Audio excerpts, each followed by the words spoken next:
Happy Thursday, everybody. Welcome into 104.3 The Fans Coffee Break. D-Mac, Rachel V. Hill. We've got a really fun show. If you like Tuesday's show, you're going to like today's because Stokely and Zach are back with us. Mike Evans is also going to be joining us. But happy Yokemas, D-Mac, as we celebrate December 15th, 2016, the first time that Nikola Jokic came out onto the court for the Denver Nuggets, and the rest is history.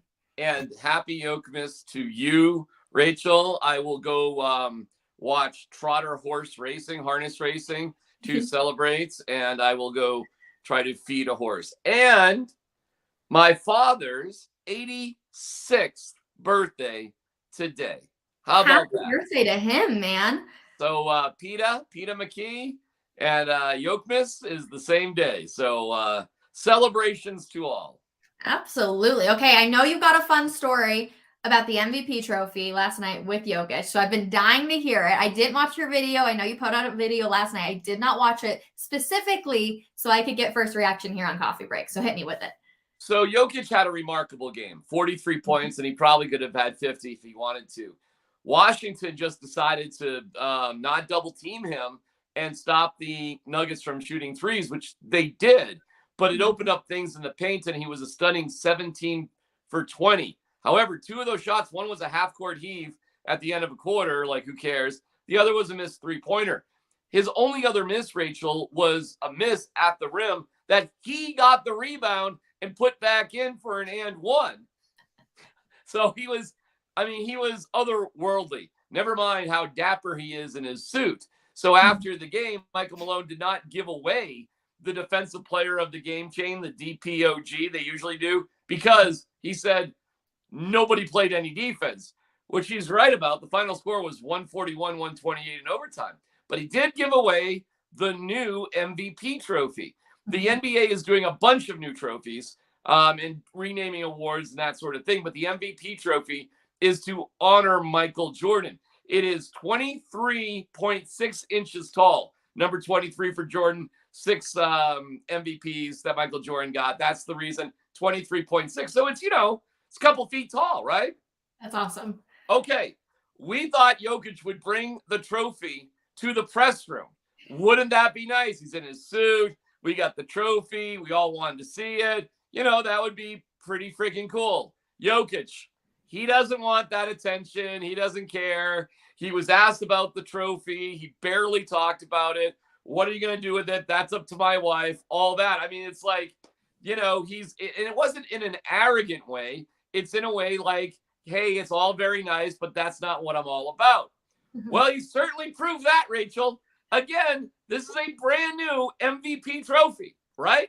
First time it's ever been given out, ever. He leaves the arena without the trophy. Like he walks down the stairs at the press room. He's in his suit. He looks great.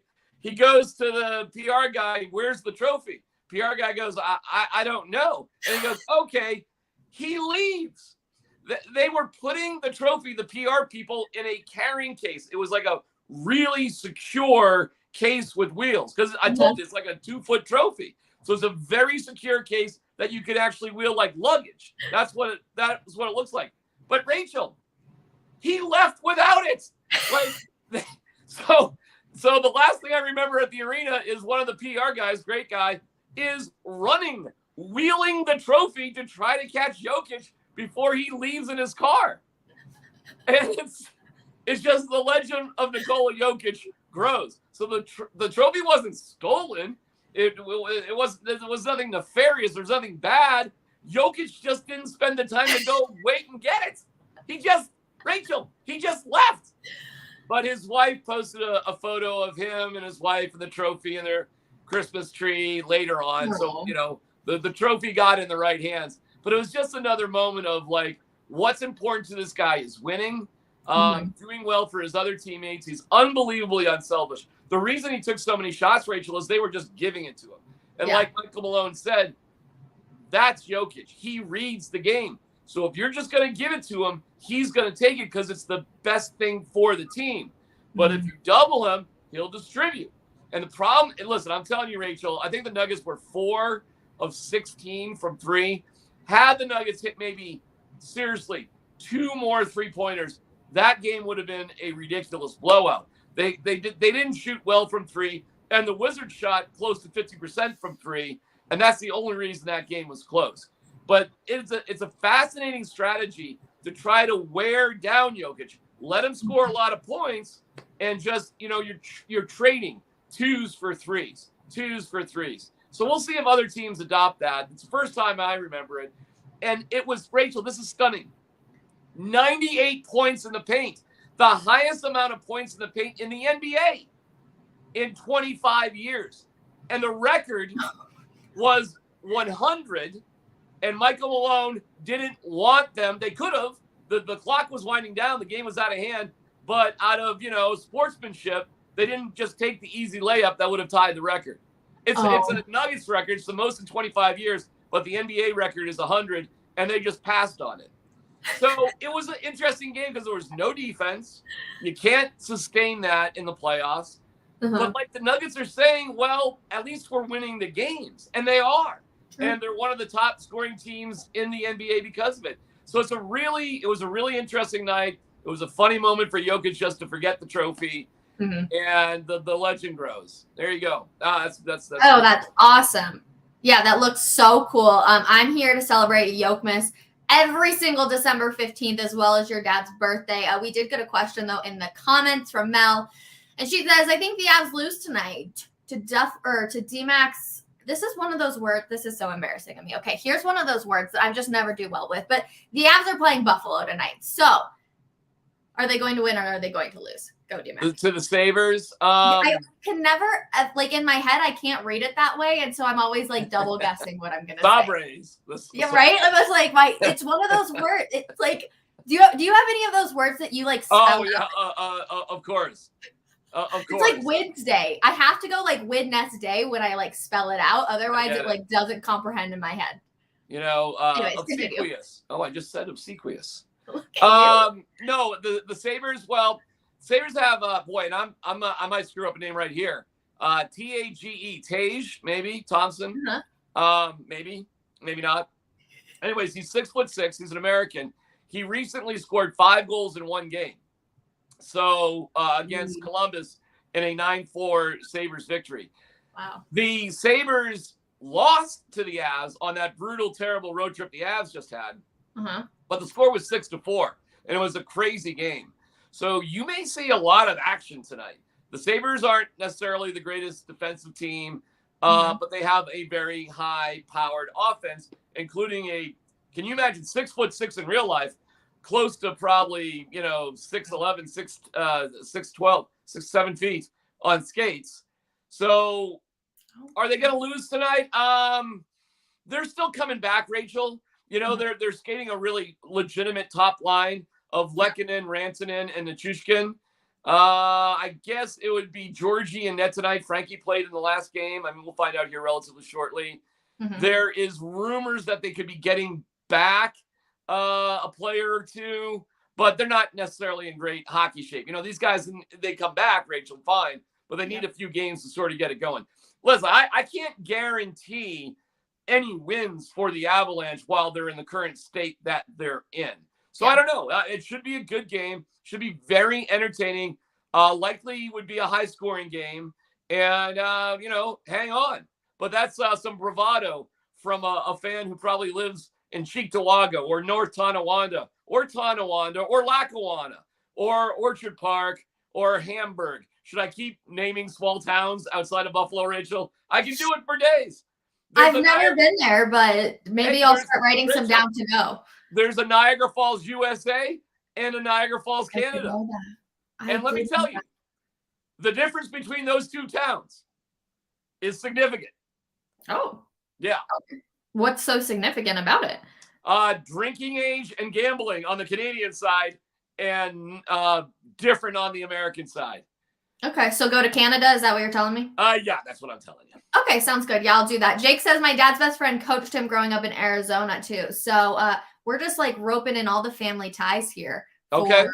The Sabres, correct? Sabres. There you go. Rachel, I worked for the Buffalo Sabres for 1 year. It was a fantastic job. We simulcast the TV broadcast, and I was the radio link. So I would watch I would have my eye on the screen on the TV, and I'd have to toss it to the game, but it had to sync up with the television broadcast. And there was a delay and all that sort of stuff. And when there was a non-televised local game, I was the producer, and I hosted pregame, in between periods, and postgame. For home games, we hosted a 1-hour postgame show down at the time it was Marine Midland Arena. And I traveled with the team, got to know all the guys. I worked for the team. I was a shill for the team. I was the state-sponsored media guy for the Buffalo Sabres. I had an amazing year. They lost in the Eastern Conference Finals to the Capitals, which was very sad. And then 2 months later, they told me they no longer required my services because the play-by-play guy's son wanted my job. So I got the Ziggy. Well, you wouldn't be here then. And so, D-Mac, I know it was probably an unfortunate moment in your life, but I'm happy because you're here, and I love having you on Coffee Break every single day. You know what else I also love? I love when we see billionaires support Colorado businesses or educational systems, because the Walton Penner Group actually did something really, really cool. And we know that Mines is competing in the D2 championship game this weekend in Texas. Go Colorado School of Mines. But they gave a generous donation from the Broncos Foundation to the Mines Foundation, helping to offset the cost for their students to head down to Texas to be able to cheer them on. And I think that is pretty dang cool. We can talk all we want about what the heck's going on with the Broncos and such, but I think this is such a cool way to involve yourself in the Colorado community and be able to send these kids down there to cheer on their team in a national championship game at the D2 level. I think it's awesome.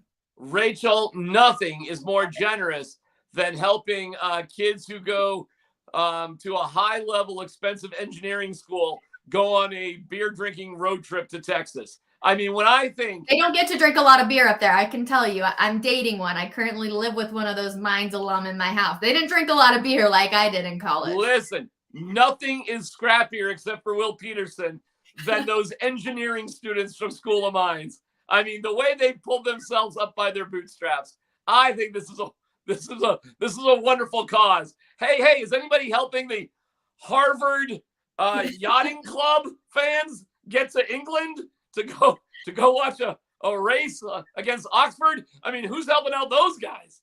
Right? Geez. What's hey, are the fans of the Yale squash team being taken care of, Rachel? I mean, charity knows no bounds. I know. It's an awesome thing, though. Make sure you do tune in Saturday to cheer on Colorado School of Mines, too. We wish them the best of luck here from the Coffee Break fam. But now it's time for Cherry Creek Shopping Center, Santa's Little Helpers, to join us now as we got Stokely and Zach back in the building. Gentlemen, how are we this morning? What's going on? Happy Thursday to you, Rachel. D-Mac, how we doing? Good. Oh, go ahead, Stoke. I didn't mean to cut you off. No, just saying hi. Thanks for having us. Good. As always, you're back in the principal's office, so I kind of love this. Yeah. I love how it's become this thing. So I'm kind of going to be sad when we get our new studio and you guys don't get to be in the principal's office. But want to talk to you guys, one, about the upcoming game on Sunday. We're not sure if Russell Wilson's going to play because he's kind of practicing. He's doing all the stretching and stuff, but still in the concussion protocol. So who's going to be your naughty or your nice for this upcoming Sunday against the Cardinals?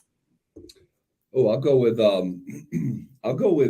nice list, and I'll go with Jerry Jeudy to parlay what he did last week. He's really lucky he's playing in this game after removing his helmet and contacting an official, and I'm a little bit shocked that he didn't get suspended with his zero tolerance policy. A little bit confusing, but he's coming off the best game that he's ever played as a Bronco. He put up 50% of his career touchdown total in 36 games in one afternoon, going from 6 career touchdowns to 9. So I'll go with Jerry Jeudy to try to string. The thing with Jeudy has been the consistency. Like we see flash here and there, not enough, but we don't see he's not a star. Stars shine every single night. So we're trying to get closer to that, and so I'll try to put my chips on Jerry Jeudy this weekend to back up his performance and sort of validate it. I like it. He needs that, certainly. And he very, very fortunate that he didn't get suspended this week. I mean, NFL usually is very heavy-handed and they're just giving him a free pass for he shoulder checked the referee. I'm like, I barely grazed the ref's finger and I got kicked out of the game. I don't understand it. But I'm gonna go naughty here. So naughty for me is the offensive line, the whole offensive line. You gotta be better. You gotta be nicer to Russell Wilson. If he does play, guess what? He's coming off a concussion. He can't be getting hit a lot. So hey, naughty. You got to be better offensive line. Need better from you. Russ can't be taking the hits that we've been seeing him get the last few weeks. Okay, so Stoke, I got a personal question for you a little bit. So you mentioned like the grazing of the fingertips, right? Well, we know that the NFL is starting to crack down really hard on players faking injuries. I need to know, did you ever fake an injury in your NFL career? No, I didn't. I was injured enough. I didn't have to fake them. Okay. There's that. This happens all the time, I wish I could have faked a few, but I just my wife wouldn't have been happy with me, because like I said, I was always getting injured, and so that wasn't anything that I could do. I did know some people that actually stayed down a little bit longer, especially when they knew it was a primetime game. And so I was like, that's a pretty cool idea. Because you make a big catch and you just kind of stay down and you got a cramp or something. Well, what happens? Then they talk about your catch a lot more. So I did know a former teammate that did that. Okay. Now for the rest of us that didn't play in the NFL, did you ever fake an injury or fake a stomach ache to get out of practice or a game or anything? Zach? No. To be honest, even when you asked Stokely that question, I'm putting myself in that position, I could never bring myself to do that. That is just bizarre. I wasn't wired that way. I loved being out there. I would never look for a reason to not be out there. So like you said, obviously I didn't play, 15 years in the NFL like my co-host did here, but I was playing every day for 15 years and I loved it. I couldn't imagine making up an injury to not compete. That just doesn't compute. I know. I think what they're doing is, they're doing it to slow down the other team's offense. So you pretend like you got a calf, you got a cramp. So you drop down. You drop down, and what happens? Now they got to stop the game, and the offense stops, and so it gives you time to substitute. So that's why they're doing it. The guys aren't doing it to get out of the game. They're doing it to slow things down and to be able to make substitutions and things like that. So sort of gamesmanship to a certain degree. Yes, exactly. But I still think it crosses the line a little bit, but. Yeah, I guess. The NFL's not playing. They fined the Saints $500,000 between players and coaches. So I think they got everyone's attention, right? I know if I would get fined, you saw the Saints coach telling the guy, I think, to go down and pretend like he was hurt. And that guy, the player got fined, the coach got fined, the team got fined, the head coach got fined. So I know if I was a player and the coach told me to go down and I just saw that guy get fined $50,000 the week before, I'd be like, not this time, buddy. Not happening. Okay. All right. Interesting. Yeah. I think it's good because we can all probably agree that the NFL games can feel so long because there's already so many commercial breaks and, there's so many, unfortunately, injury, breaks too. And so it just feels like it's long. So the faster you can make this game, I feel like the faster. Does it feel like it's long to y'all? I love it so much. I'm like, just let it keep going. I got nothing else to do. I don't want 3 hours. Make this thing go for 4 hours, man. I can get more action. It's just more action. I don't have anything else to do. I guess maybe my life is a lot more boring than yours, Rachel. See, where I think of when's my favorite time where we're watching football, right? Where it's in the fourth quarter and you are watching the offense have to continue rolling. Think about Baker Mayfield driving down the field Thursday Night Football last week. And so it's oh my gosh, I'm so engaged. Where sometimes you think about it and it's it could take 20 minutes to play 3 plays and you're just sitting there and you're okay, well, here we go again. Here we go again, another break, whatever. Those moments where you're watching them drive down the field and it's kind of crunch time, those are the moments that always stick out in my head, which is why I'm always yeah, let's make this game go faster. Let's make them, almost do this 2-minute offense a little bit faster. So that's my personal opinion. I also like PKs and people don't like PKs. So I guess we all differ for different reasons. D-Mac? I like PKs because I used to take them for my soccer team. So, I got to shoot them. So it was fun to do. They're boring to watch, but that's there's my soccer story. You got it. We're all sharing our war stories. I got to take the penalty kicks of my soccer team in high school. PKs are like pass interference calls. You know what I mean? Like if you get a penalty kick because you got a penalty in the box and you get to me that's too much. That's too much of a reward. It's like a 50-yard pass interference penalty, and for a guy just like barely touching a guy. It's like, what are we doing here? I think the reward is too big for the action there in soccer. It's the likelihood of making those things and you don't score a lot is too high. I don't get it. I did fake an injury to get out of a test in high school. I don't know if that counts. Yeah, I know. You guys are all making me feel bad. I faked a cramp when I don't know if you guys remember the beep test that we all had to do in PE. I was like, oh, my leg is cramping. I gotta stop instead of being like I'm dying here when the beep is every 4 seconds. The beep test. Did you never have to do the beep test? Where are you from, Rachel? I'm from here in Colorado. Well, that explains a lot. No, we didn't do the beep test down south. Well, we did not. Do you even know what it is? They didn't care about your heart. They didn't care about your condition. There's no beep test down south for us. Okay, so we called it the beep test. Jake just said the pacer test. Nobody ever did this test? We had to do sit-ups, push-ups, I think. Oh, the fitness test. We did the fitness test. Is that the same thing? Yeah, it's got to be somewhere close. That's what we did. We did fitness tests, all this stuff, which I used to love. D-Mac, you're from a different era though. Like the 50s and 60s are a lot different than us. Yeah. Okay. 90s, okay. So, all right. Different back then. They used to make you guys smoke a pack of cigarettes. Then go run a mile. Let's see. Okay, yeah, you're in good shape. You made it. That's so slugs. But the pacer test, I can't believe you guys never heard of this. So they would start off really slow and it would be beep. And so you would run to the other end of the gym and then it would be a minute before the next beep. And then it got faster and faster and faster in between beeps. So eventually you ended up to be sprinting and you always wanted to be the last one. I can't believe no one else had to do this. This is we didn't have to do it because when we were training for World War I, we didn't have time for those shit. It was just a matter of when I'm going to dig a ditch and hang out in France. So it wasn't that important.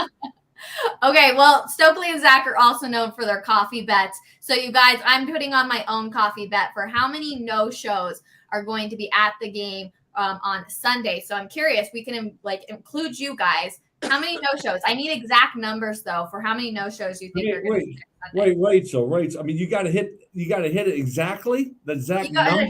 Listen, Stoke, what? Zach, D-Mac, all of you. All right, you guys are. Dude. No, it's got to be Price is Right. Price is Right. Closest to the number without going over. There you go. That's better. That's better. You're giving away a coffee, Rachel. You're not giving away cash here, a lot of cash. So make it a little bit more fair where someone's going to actually win the bet. You got this thing rigged to where no one's going to win the dang thing. Okay, fine. Although I'm not going to lie, the three of you, your paychecks are looking a lot nicer than mine. So Whoa! Let me hear your guesses though. Let's hear it. Well, 83. Okay, I'm writing it down for you. Zach? 383. That's 8,383 people, Zach. No, I know. He's going Welker right there. I know. It sounds like a cell phone pass. Stokely from the Colts. Respect on that, D-Mac. I'll say this is PG-13. Sorry. I give you the Eli Manning right now. I just checked the weather here. We were talking. It's supposed to be 40 and sunny. It's supposed to be a nice day for late December. But it's a terrible matchup. The point total on the game is 36. It's the lowest in the NFL. What? The year. Awful. It's going to be 36. It's going to be Colt McCoy against Brett Rippon, I believe. You don't think Russ is going to play? Russ is playing. I don't know, man. He was pretty active yesterday. I think it's going to be Colt McCoy, Brett Rippon, and if it was Boise and Texas from 13 years ago, I might be interested. But I think there's going to be 9,999 no-shows. Okay. Interesting. All right. Well, I will include you both in the coffee bet. Whoever's the closest. There you go, Rachel. All right. Over here. All right, you guys. I know you have to go do your show. As always, thank you guys so much for hanging out with us. And thanks to Cherry Creek Shopping Center for bringing these two hooligans on with us every single week. All right, we move on to the Broncos because, yes, Russell Wilson did indeed stretch and somewhat practice yesterday, D-Mac. I know you were out there for a little bit. What'd you see out of the QB? I think he's playing. I don't think he should play. I wouldn't play him. I'd give him a break and rest your brain and take it easy, as this game means absolutely positively nothing. Mm-hmm. But desperate times, desperate measures. You were playing well at the end of the Chiefs game until you got concussed, and they need a win. I mean, everybody over there needs a win. You don't need a win for any kind of – they need a win for their personal reasons. Russ needs a win, so – I mean, gosh, he just needs a win. I mean, period. Peyton needs a win to prove something, and Hackett certainly needs a win to keep his job. And even that, it might be too late for that. There's a lot of reasons why Russell Wilson, I think, will play. The adult in the room has to be Greg Penner. And maybe, frankly, Russ's wife, Sierra, because you've got to look out for the long-term health of the people who mean the most to you in your life. And in terms of a business investment from Greg Penner, well, you're tied in with Russell Wilson. Let's not make matters worse. So I don't think he should play. Mm-hmm. But Rachel, he was in phase 3. There's 5 phases to be able to play. And I would anticipate he'll be in phase 4 today and pass all the protocols by Friday. And then you get down to the question, do you not play somebody who is medically cleared to play? Mm-hmm. And I think they do. So he was very active yesterday. He was going through all the drills, wearing a helmet, uniform, running around, throwing the ball. I mean, everything he could possibly do in terms of the warm-ups, and that's what we get to watch before they go into team drills. We don't get to watch team drills during the regular season. He was fully active. He was only allowed to do football exercises up to about 30 minutes yesterday, and he made the most out of that time. So unless Greg Penner or Sierra has a moment of clarity, I think Russell Wilson starts. Okay, I don't think he should start either. The goose egg that he had on his head was pretty brutal. You hope that, he is feeling better, though. That's obviously like the number one thing. But let's ask our other friend as we bring in Mike Evans, who is in the principal's office as well, and he's in trouble because he's telling people that they should bully Russell Wilson next year. Mike, how are you this morning? Bully? This isn't look, this is not bullying, okay? The gist of my column today was based on, and I'm going to go a little biblical on you, okay? Luke 12:48. From everyone who has been given much, much will be demanded, and from the one who has been entrusted with much, much more will be asked. If that's a little bit too heavy for you, I thought that was a quote out of Spider-Man 2. Uncle Ben to Peter Parker. With great power comes great responsibility. So there you go. So whether you want to go biblical or you want to go with your spidey sense, either way, Russell Wilson was given everything he wanted. He was given power. He was given room for his entourage and Sierra's entourage, and all the rules were bended for Russ. The offense was bended for Russ. Everything was given to Russ. And how did Russ and the Broncos respond? With arguably the worst season in Broncos history. So when you are given a lot and you don't live up to your end of the bargain, you got to give it back, either voluntarily or it needs to be taken from you. And that's the gist of where I'm going at. Okay, I like it. But shaming someone on national TV by putting them on camera if they're not playing is an interesting approach there, Mr. Evans. Why? It's a storyline. I mean, how often do they put Brett Rippon on there? How often do you see, any of the backup guys that get on TV? I get Russell Wilson's a celebrity, but if he is going to have to be a backup next year because he's not producing, why put him on TV? Because Brett Rippon's not making $250 million. That's why. Because Brett Rippon wasn't acquired for a massive haul of trade chips and assets. So no, part of what I'm going at is the idea that Russ needs to hopefully do these things voluntarily. And I'm confident that Russ will be able to have that moment of self-reflection this offseason and realize that he does need to change some things. He needs to get in better shape, okay? I think if one thing has been clear this year, he needs to continue to play an athletic style of quarterback. And he says he wants to be Drew Brees. Okay, prove it. Drew Brees was a workout maniac right up until his final days in the NFL. He was in incredible shape. So I think we all could agree, Russell at times has looked a little slow, unathletic, looks a little pudgy to me. D-Mac, you and I are experts on that. So we can, we know it when we see it, and he could easily be in better shape. I think that as part of what needs to be taken back is the idea that a weight clause needs to be put into his contract. He would not be the first athlete, pro football player, to have a weight clause. I think it is well within the rights of the Broncos ownership to demand that, push for that. I think he needs to agree to give back a lot of the perks that came with the trade. That means the entourage, the team needs to go. The special privileges need to go. The private office needs to go. He needs to volunteer to do that stuff. Otherwise, it needs to be demanded of him. And finally, the most bitter pill of all to swallow is he needs to admit that Pete Carroll and Seattle, they were right. And they need to go back to the way that they called the offense in Seattle. They need to bring in the kind of coaching that he had in Seattle. If he voluntarily agrees to this kind of stuff, great, we got no issues. But if he doesn't, then I think the Broncos need to be a little bit more heavy-handed and demand it of him. You know, I don't think it is actually fat-shaming what Mike's doing. It feels like it. It may read like it. But the truth is, it's probably not about working out, actually. It probably is about diet. And I hate to get all serious about this sort of thing. And I think, Mike, you and I both know the upsides and the downsides of that particular issue. But diet is really a critical thing. One of the notes is that he's got a chef, and the chef cooks food for like 8 people a night, and he's got a secondary chef.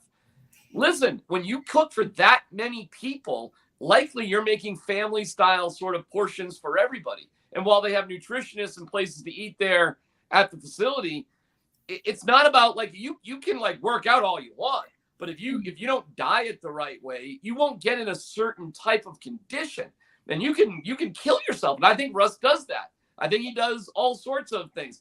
I just think everything is just slightly off with Russ. So I'm going to agree with you here, Mike. I mean, you're being a little harsh on this. So, but that's okay. That's okay because it needs to be said.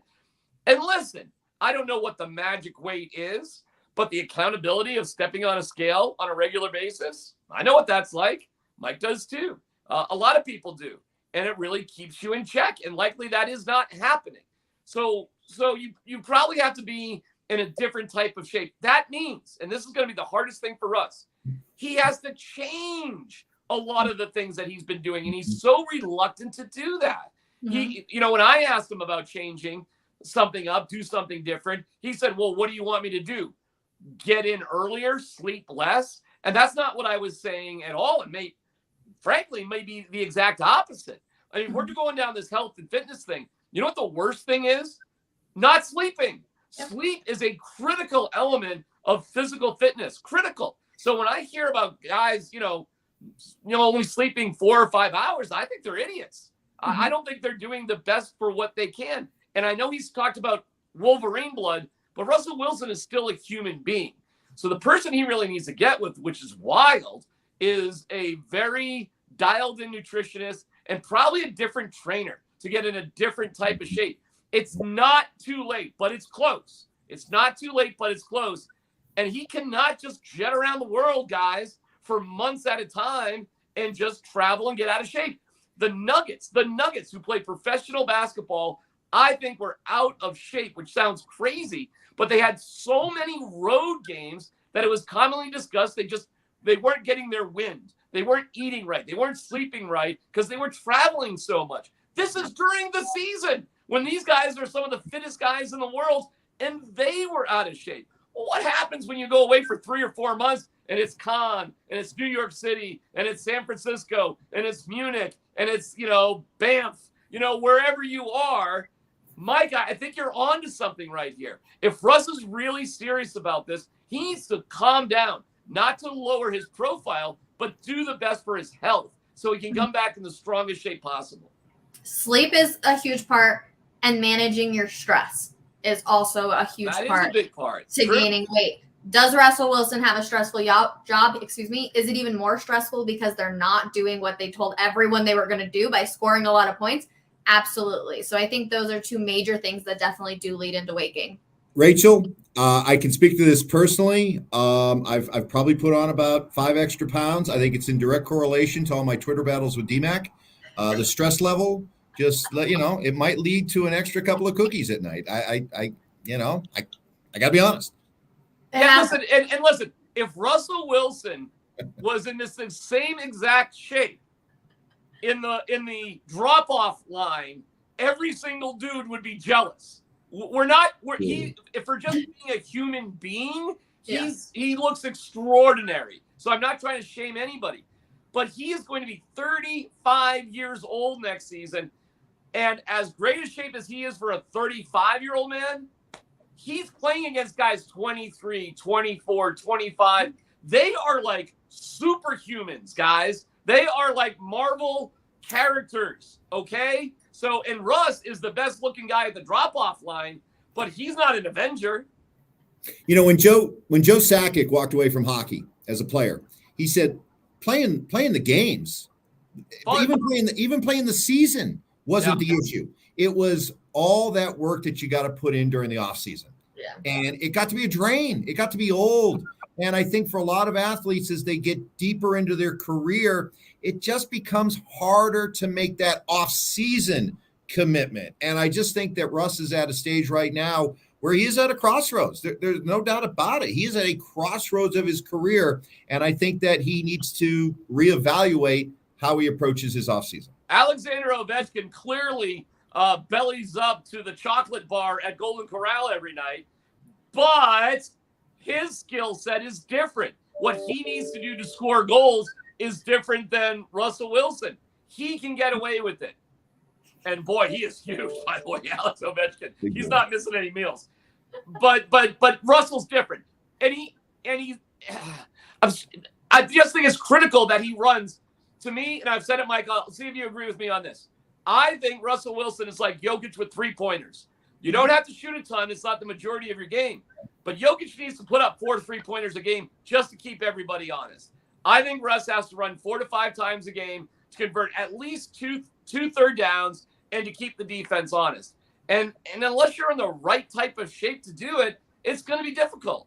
You're not going to get away. You're not going to do it. And you're probably going to get hurt getting drilled in the pocket more than scrambling around and sliding. Yeah, Mark and I had this conversation. He's been talking to a lot of offensive coaches, and they say one thing about more and more of these these quarterbacks that run. He said, as long as they're running outside, they can see what's coming. They can see the traffic. They can see the potential hits. They can run out of bounds. They can slide. And I think when Hackett talked about Russ's play, where he changed the play on that third down, and it was the bootleg that he kept, and he ran for the first down. That's exactly what DMAC is talking about. There's got to be that threat that Russ presents to defenses, that they know that at any time he could take off, and they know that he's going to gain 10, 15 yards. Now, we're not talking about that play that he ended up getting concussed on. That's those you save for those moments, right?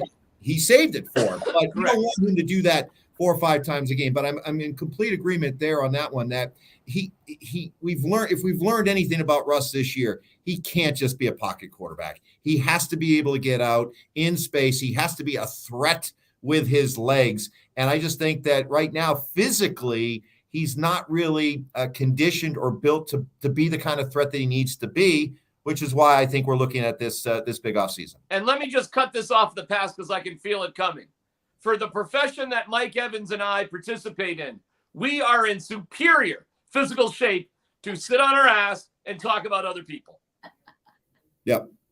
And I'm not fat shaming. I just want this to be clear. I'm not fat shaming Russell Wilson. This is just about being able to be an elite athlete into your mid and upper 30s, and the things that I believe he needs to do. Listen, Mike, you got some.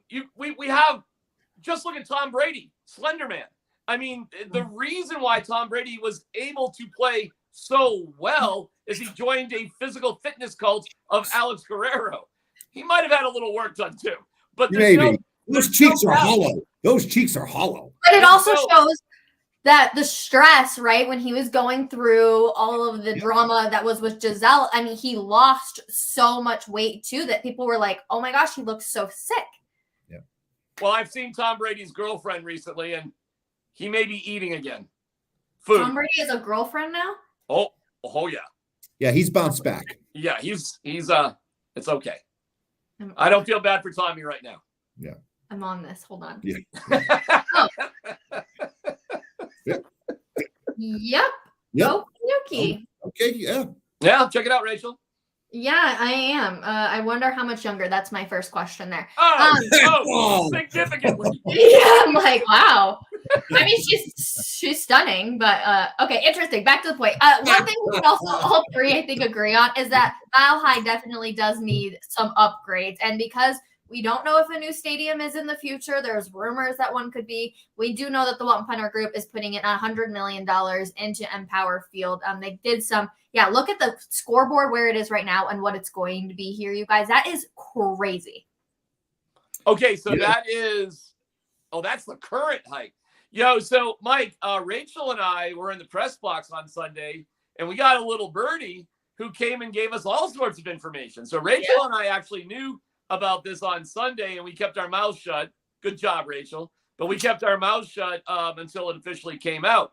But one of the little pieces of information that we were also given, which I find fascinating, is that there have been looks, studies, and conversation about putting a roof on Empower Field.